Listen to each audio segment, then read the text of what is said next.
पराही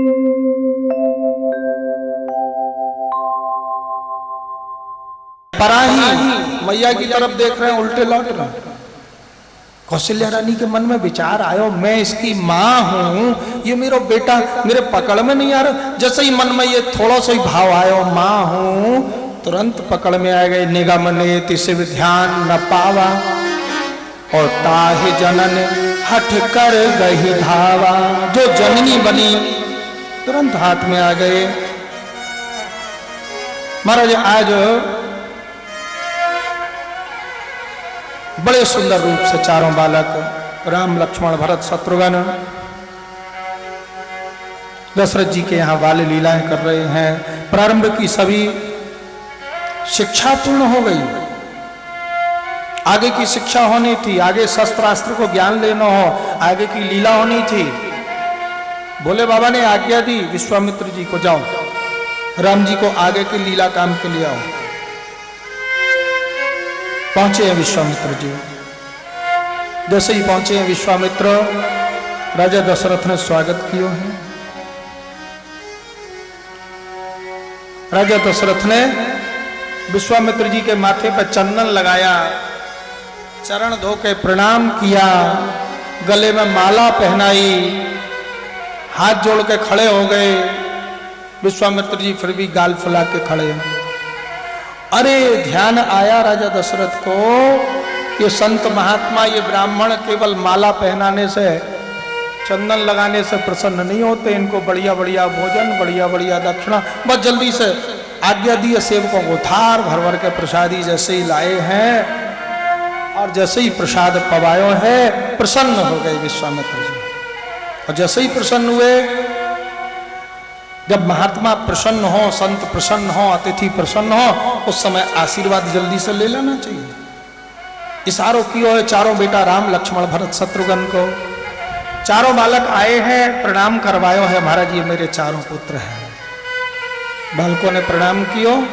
विश्वामित्र जी ने जैसे ही राम लक्ष्मण को देखा, हाँ ये बालक मेरे लिए बिल्कुल ठीक रहेंगे। ध्यान से विश्वामित्र ने जैसे ही देखो है, अरे दशरथ जी ने सोचा ये बाबा जी तो नजर लगावे वो हमारे बालकों को।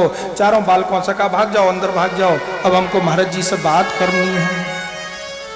अंदर चले गए, अब प्रणाम किया। अब पूछा है महाराज आने का कारण बताओ। कोई संत आए तो पहले उनका स्वागत करो, चंदन लगाओ, हाथ पैर धुलाओ, माला पहनाओ, विराजमान करो, भोजन कराओ, फिर पूछो महाराज कैसे पधारे। ये नहीं कि घर में घुस नहीं पाए, आइए आइए कैसे आए हो, क्या काम है, बोलो कब जाओगे, राधे राधे। बड़े प्रेम से पूजन करा के, भोजन करा के, बच्चों को आशीर्वाद दिलवा के अब पूछा, गुरुजी महाराज आने का कारण बताओ। विश्वामित्र जी तो यही चाह रहे थे कि राजा पूछे तो सही क्यों आए।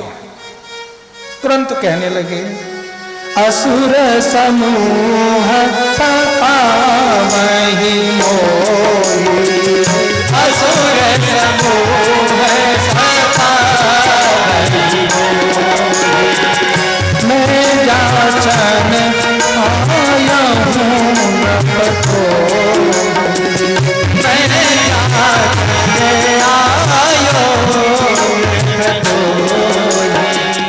विश्वामित्र जी उस समय के राष्ट्र संत थे, सम्माननीय संत थे, और इस स्तर के लोगों को झूठ नहीं बोलना चाहिए कभी भी। और जनता से झूठ बोल दो, अपने शिष्यों से झूठ बोल दो, अपने गुरु से झूठ बोल दो, चल जाएगा, पर भगवान के यहाँ झूठ नहीं बोलना चाहिए।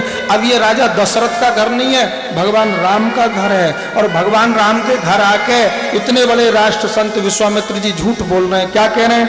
असुर समूह सतावहि मोहि। दशरथ जी बोले, महात्मा जी मैंने तो सुना है कि असुर सबको सताते हैं। बोले सबसे हमें मतलब नहीं है, मोही मुझको ही सताते हैं। ठीक है, बड़े महात्मा हो, आपकी बात मानी। हमें तो खबर आई थी कि असुर जितने भी संत हैं सबको कष्ट देते हैं। इनको ये कहना ये चाहिए था, आज राम जी के घर पे जा रहे हैं, असुर समूह सतावहि सबहि। पर नहीं नहीं, सबसे हमें मतलब नहीं, मोह ही केवल मुझको ही। दशरथ जी बोले ठीक है, बड़े महात्मा हो, आपकी झूठ भी सत्य। आप बोलो, आप क्या मांगने आए हो? आपके मांगने में देरी है महाराज। हमारे कुल की परंपरा है प्राण जाए पर वचन है। हम आपको वचन दे रहे हैं, आप जो मांगो सो मिल जाए। जैसे ही कहा तो मांगिएगा, तुरंत बोले अनुज समेत देहु रघुनाथा, अनुज समेत देहु रघुनाथा, निश्चर बह में हो सनाथा।